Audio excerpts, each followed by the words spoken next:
सोलायथायनि गोनांथार UPPLनि सरकार सोलायथायनि गोनांथार प्रमद बर'नि सरकार खोथाजों नङा मावनायजों सुबुंनि जिउजों बेसो दैदेनगिरिनि सिनायथि नेवसिलायनाय गैया हारिनि मानसि फंबाय दैदेनगिरि होनना बिखौसो बुङो बायदि राव धोरोम आरो गाब हारिनि मोनथाय ट्रेक्टरासो होफैगोन लाबोना सोलायथायनि दैथोन सफैबाय एबार सोलायथायनि गोनांथार UPPLनि सरकार सोलायथायनि गोनांथार प्रमद बर'नि सरकार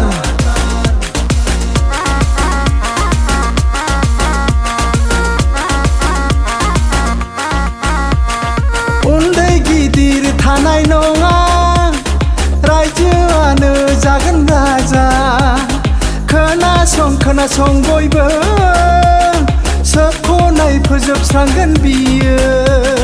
जौगानायनि देंखो सोरगिदिं बोहैहोगोन बेनो जागोन जोंनि देरहासारनायनि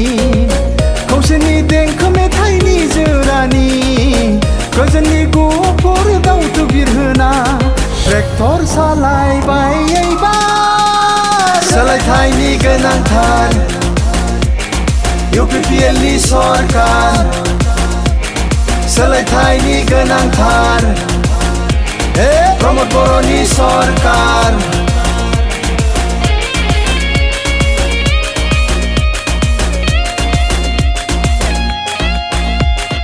आरो खोनासंला जों आरोबाव नंखाय सत बांसा थिफुदलाफोरनि दुथांफोरनि फोजोबस्रांनायजोंनो लाबोगोन जिल्लायाव तामुलपुर साब डिभिजनाव UPPL हान्जानिफ्राय बाइक रेलि लादों मोनसे सोलायनायनि मोनसे रेलि लादों आरो बे रेलिनि गेजेरजों मोनसे जोङो बिटिआर ओनसोलनि रायजो राजाफोरनो मेसेज होनो नागिरदों दिनै जि रेलि जागोन बेवहायनो स्पष्ट जागोन जे तामुलपुर साब डिभिजननि मोनबा जि समष्टि दङ बिटिआरनि बे मोनबा समष्टियाव UPPL दोलोआनो मोनफ्रोमबो समष्टियाव देरहागोन बेवहाय गुबुन दोलोआ बेवहाय देरहानो हाया आरो UPPL दोलोनिनो सरकार फैगोन आरो एबार 40टा सिटनि गेजेराव 30टा सिटनिख्रुइ बांसिन सिट देरहानानै UPPL दोलोआनो सरकार दागोन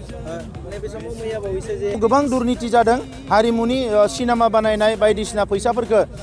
बनजार दैमारि बिथां आरो बिथांनि माखासे EMनि मानसिफोरा लेफ्ट राइट साइन होनानै बरनदों जायानो कालचारेल EM जादों बिथांमोना हारिमुनि फैसाफोरखौ जाजोबदों हारिमुवा जेबो जौगानाय जायाखै दा नंखायनो जोंनो सोलायनाय नांगौ बे हाग्रामा महिलारिनि सरकार थायोब्ला ना हारिमु राव थुनलाइ ना जोंनि रांखान्थि समाजखान्थि जेबो जौगानाय नङा दा नंखायनो दिनै हारिनि गेजेराव मोनसे सोलायनाय लाबोनांगौ आरो बिटिआर गोरोबथाखौ 100% इमप्लिमेन्ट खालामनांगौ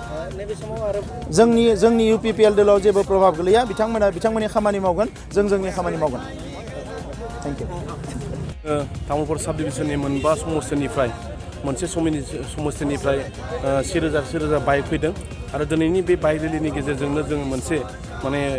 तामुलपुर साब डिभिजननि मोनबा समस्टिखौ गिदिंनाय जागोन आरो बे गिदिंनायनि गेजेरजों जोङो मोनफ्रोमबो समस्टियाव टाच खालामलांगोन आरो गासैबो रायजो राजाफोरखौ नैबे बाइक रेलिनि गेजेरजों मोनसे फैबाय थानाय 7 तारिखआव जिथु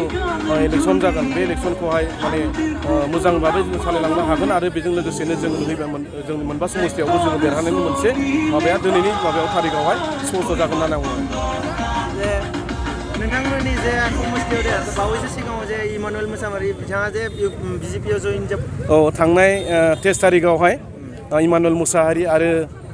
लोगोसे माने बारग' MP बिथां बिश्वजित दैमारि बिथांमोना BJPआव जइन खालामदों आं सानो बिथांमोन जिथु BJPआव जइन खालामनाय दिनै नैबे बिथांमोन जइन जानाया जुदिअ माने इमानुएल मोसाहारिया 26 नं दरंगाजुलि समस्टिनिफ्राय MLA हिसाबै दङ तामुलपुर LACनि अब्लाबो माने जोंनि दरंगाजुलि समस्टियाव बिथांमोना BJPआव थांनाया जेबो आंनि थाखाय खथि जाया आरो लोगोसेनो मोनबा समस्टियावबो बिथांमोना जइन जानाया जोंनि मोनबा समस्टियाव जेबो खथि जाया होनना आं सानदों मानोना जोंनि जिखिनि बे मोनबा समस्टिनि रायजो राजाफोर आरो गुबुन जाथिनि जोंनि जनगोष्ठीनि लिडारफोर बिथांमोना सोलायनायखौ माने लुबैदों आरो फैबाय थानाय समावहाय मानोना थांनाय जिखिनि 17था बोसोरावहाय BPFआ जिखिनि मावनांगौ रायजो राजानि थाखाय जेबो मावाखिसै आरो बिनि थाखायनो बेखौ सोलायनो नागिरदों आरो थांनाय जानुवारिनि 27 थारिखआव जितु बिटिआर सुक्ति जानाय बे सुक्तिखौ इमप्लिमेन्ट खालामनायनि नांगौनि थाखाय जोंनि बिथां प्रमद बर सारनि दैदेननाय UPPL हान्जाखौनो रायजो राजाया बासिनानै लादों होननानै आं सानो।